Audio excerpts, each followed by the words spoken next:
Merci de rester fidèle au programme de la 7TV. Mesdames et messieurs, il est 13h. Bonjour et bienvenue dans ce journal. En éducation, à la une de l'actualité, pour commencer, la coordination des étudiants de la promotion de l'université numérique Cheikh Hamidou Kane décrète un boycott total des cours dans toutes les filières. Ils dénoncent le non-paiement de leur bourse du mois de décembre. Selon le président de la dite coordination, la grève va se poursuivre jusqu'à ce que des mesures concrètes soient prises. Et le ministre de l'Urbanisme, des collectivités territoriales et de l'aménagement des territoires a présidé ce lundi à Dakar l'atelier de réflexion sur les enjeux et défis de la gestion du foncier. Bala Moussa Fofana en a profité pour revenir sur le travail entamé par le nouveau gouvernement pour une meilleure gestion du foncier au Sénégal. À l'international, pour terminer, en Syrie, l'Union européenne appelle à une transition pacifique et ordonnée après la chute de Bachar al-Assad, ce dernier qui se trouve présentement en Russie. Les rebelles syriens de leur côté sont entrés dans la troisième ville du pays.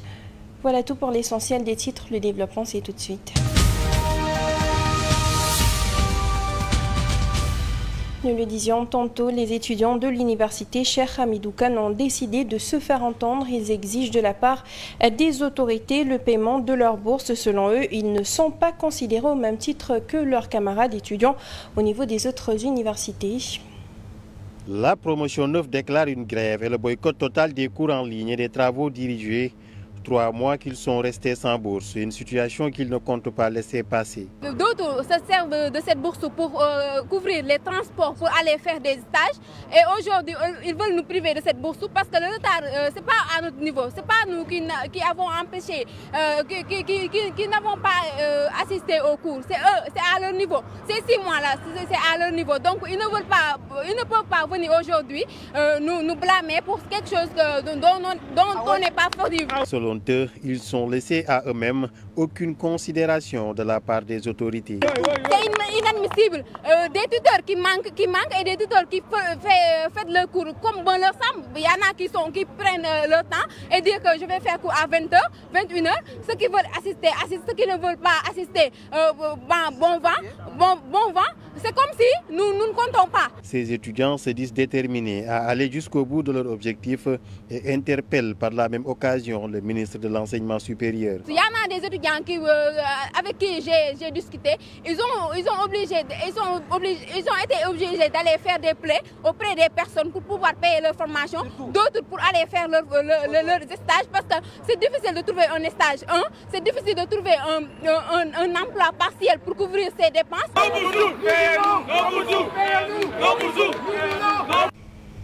Et puis les travailleurs des grands domaines du Sénégal ont tenu une assemblée générale pour fustiger une décision prise par la direction générale qui, selon eux, veut licencier 212 parmi eux, ce qu'ils trouvent injuste et inexplicable, raison pour laquelle ils ont interpellé les autorités étatiques, notamment le chef de l'État et son Premier ministre, sans oublier leur ministre de tutelle, afin de régler le problème qui pourrait, d'après eux, plonger au chômage des soutiens de famille. C'est aujourd'hui la direction générale veut licencier 212 permanents, ce qui est inacceptable. 212 travailleurs, tous des pères de famille et des mères de famille. Il y avait un accord avec la direction générale. Cet accord était abouti sur la table de l'inspecteur du travail. Un accord cadre était trouvé entre les délégués du personnel et la direction générale des GRS. Qu'est-ce qui a rompu cet accord cadre? C'est la direction générale. Un jour, ils m'ont appelé et ils ont voulu me remettre une liste de 212 travailleurs pour les licencier pour motif économique. Alors que le licenciement motif économique ne doit pas se faire sous le dos des gens en disant que nous avons des problèmes économiques. C'est pourquoi aujourd'hui, nous nous sommes réunis en Assemblée générale pour diffuser ça. J'interpelle le président de la République, son excellence le président Bassirou Diomaye Faye. Le Premier ministre, M. Ousmane Sonko. L'État du Sénégal accompagne cette entreprise française. Dans le cadre de l'accord IFE. Si je dis l'accord IFE, c'est l'État du Sénégal qui les destine cela.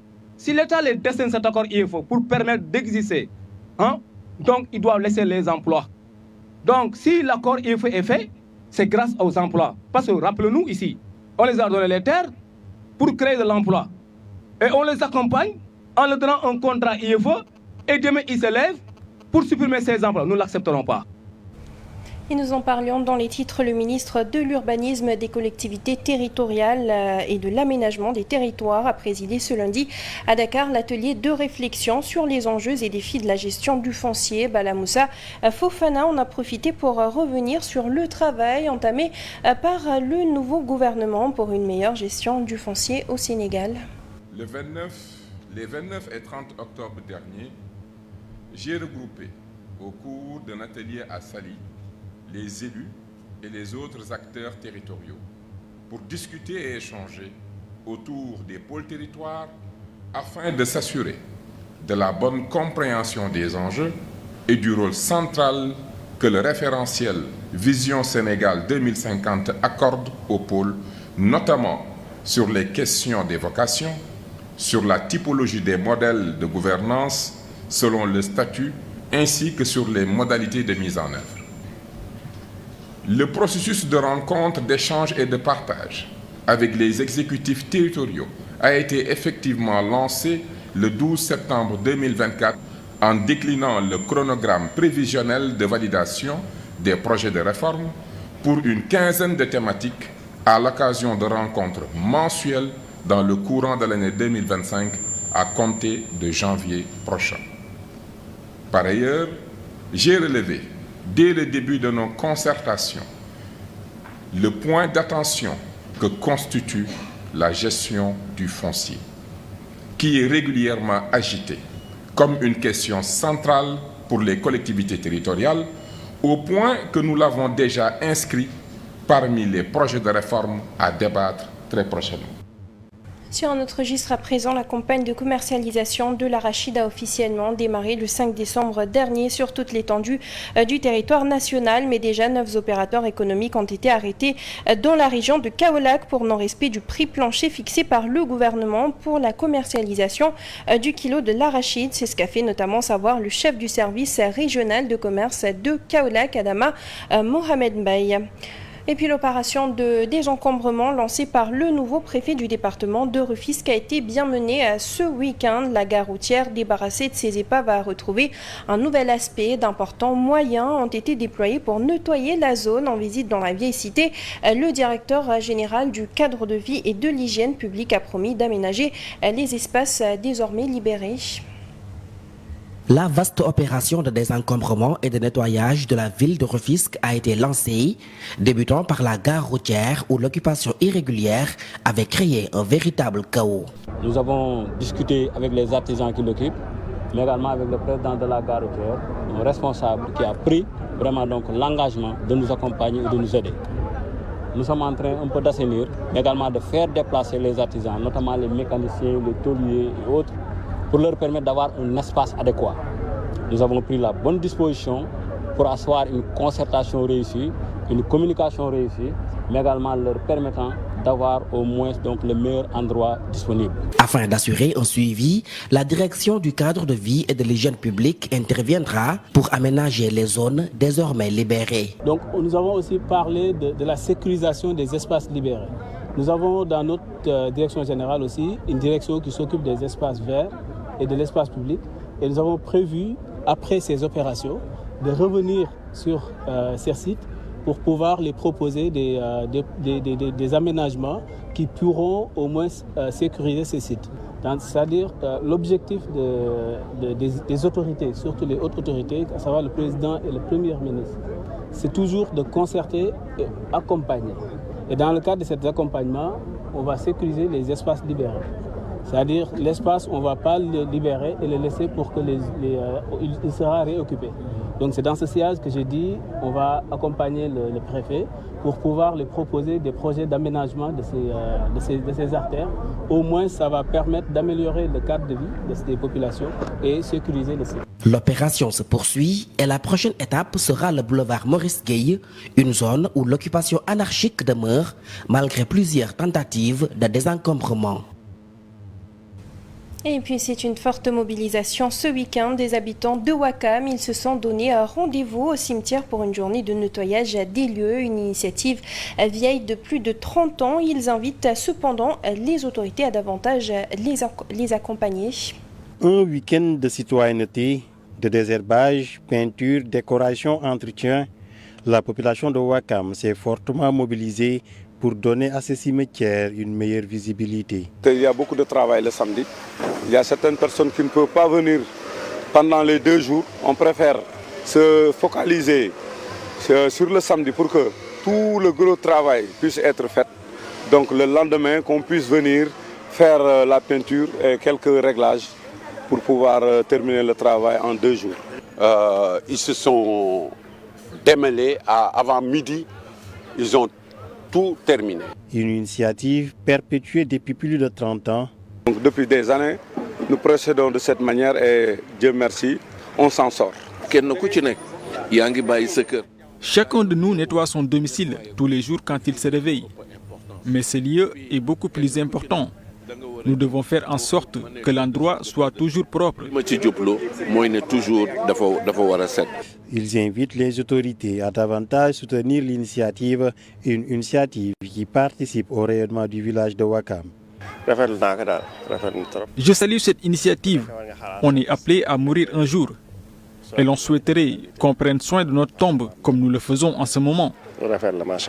Chacun s'y met. Certains mettent de leur argent, d'autres nous viennent avec des conseils, d'autres viennent avec du matériel. Nous remercions votre patronne. Donc vraiment, depuis plus de 15 ans, elle nous soutient.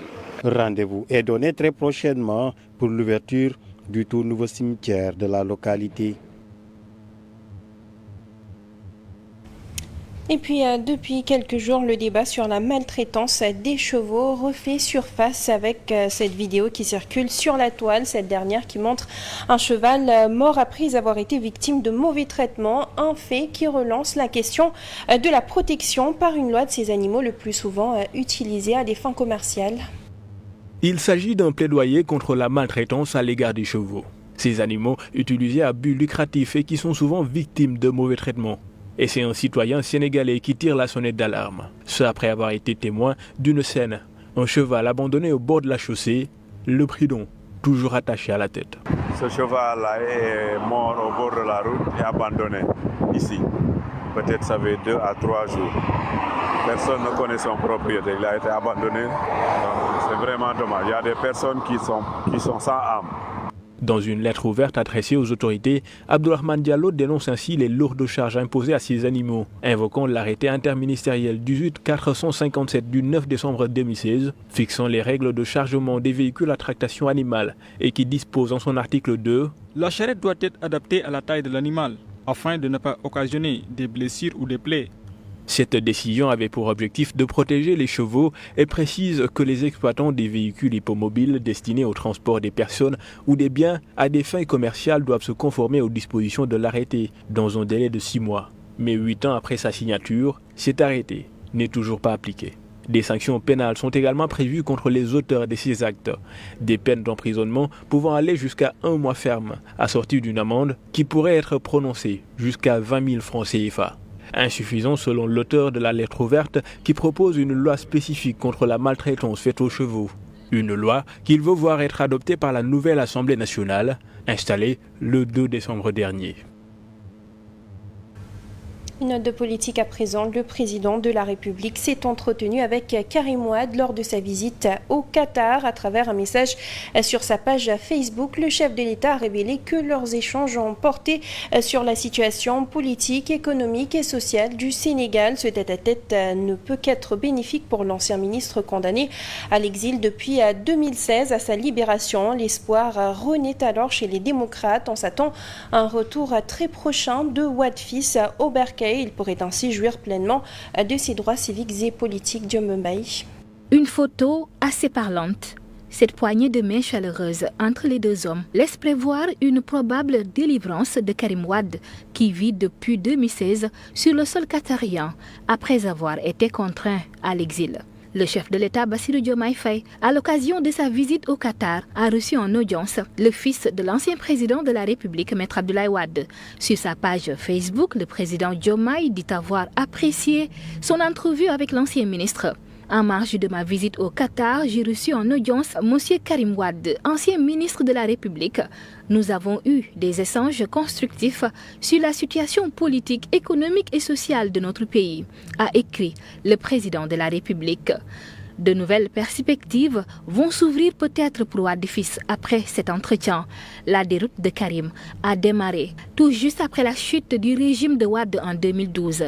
L'ancien ministre d'État de la Coopération et des Transports sous Wade, poursuivi pour enrichissement illicite, a été condamné en mars 2015 à 6 ans de prison ferme et à plus de 138 milliards de francs CFA d'amende.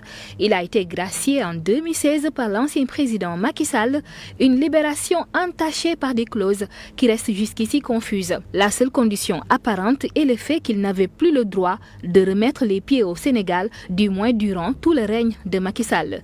Karim, depuis lors, a essuyé pas mal de débâcles sur le plan politique. Il gère à distance le gouvernail du vaisseau du Parti démocratique sénégalais, un parti littéralement fragilisé par son absence. Sa candidature aux élections présidentielles de 2019 et de 2024 ont été rejetées en raison d'une application de l'article L31 du Code électoral, article selon lequel toute personne ayant fait l'objet d'une peine d'emprisonnement de 5 ans ou plus ne peut en aucun cas s'inscrire sur une liste électorale. Le président Diomaye va-t-il permettre à Karim de rentrer au bercail? Va-t-il l'affranchir totalement afin qu'il puisse jouir pleinement de ses droits civiques et politiques? En tout cas, cette rencontre augure des lendemains meilleurs pour les démocrates. On termine avec du sport, le match de Coupe de la CAF opposant le Jaraaf de Dakar à l'USM Alger ce dimanche au stade Abdoulaye Wade a pris une tournure dramatique après le coup de sifflet final alors que les deux équipes se sont quittées sur un score de 0 but partout. Une violente altercation a éclaté entre les deux supporters des deux clubs. Cette bagarre a causé plusieurs blessés et des dégâts matériels considérables, notamment des chaises arrachées et saccagées. Les autorités locales ont annoncé l'ouverture d'une enquête pour identifier les responsables de ces regrettables incidents. Une note d'actualité à l'international très rapidement. En Syrie, l'Union européenne appelle à une transition pacifique et ordonnée après la chute de Bachar al-Assad. Ce dernier qui se trouve donc présentement en Russie. Les rebelles syriens de leur côté sont entrés dans la 3e ville du pays selon l'Observatoire syrien des droits de l'homme et affirment avoir commencé à encercler la capitale Damas. Et sur ce, nous passons tout de suite à la revue de presse.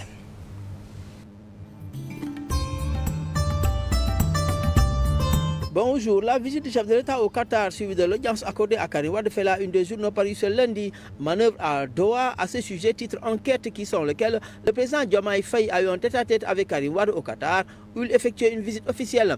Des sujets liés à l'attractivité du Sénégal ont été abordés par les deux hommes. Des sujets politiques ont été aussi évoqués. Le quotidien soutient que cette audience soulève des interrogations, notamment sur la cohérence et la démarche de Bassirou Diomaye Faye. Pour d'aucuns, Karim Wade avait soutenu Takku Wallu au détriment de la liste Pastef lors des législatives, alors qu'il avait soutenu la candidature de Diomaye lors de la présidentielle. Selon le journal toujours, le pays compte sur les fonds souverains arabes pour financer sa vision 2050. Mais selon l'AS, il y a un non-dit et il existe des zones d'ombre par rapport à cette audience accordée à Karim Wade par Diomaye.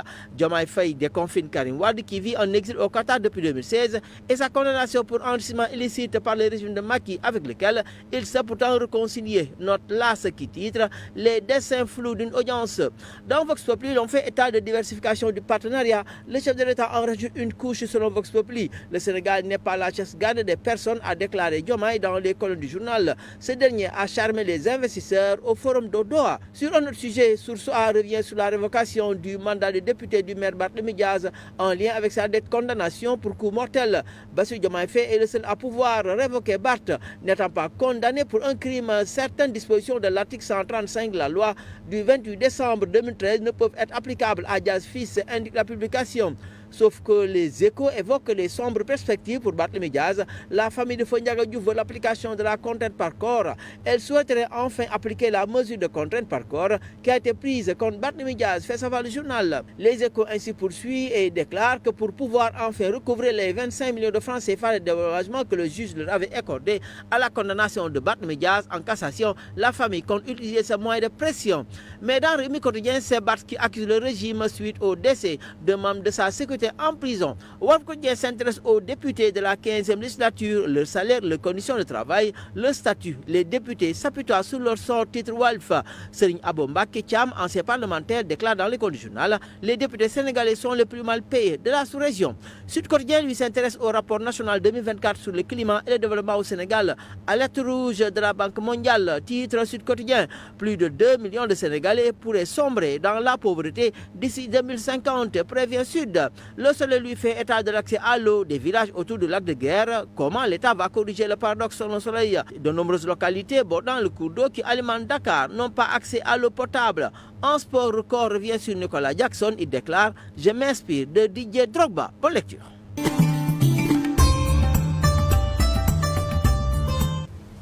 C'est la fin de ce journal. Merci à vous de l'avoir suivi à 14h. Vous avez le Wolof. Merci, bonne suite de programme sur la 7 TV.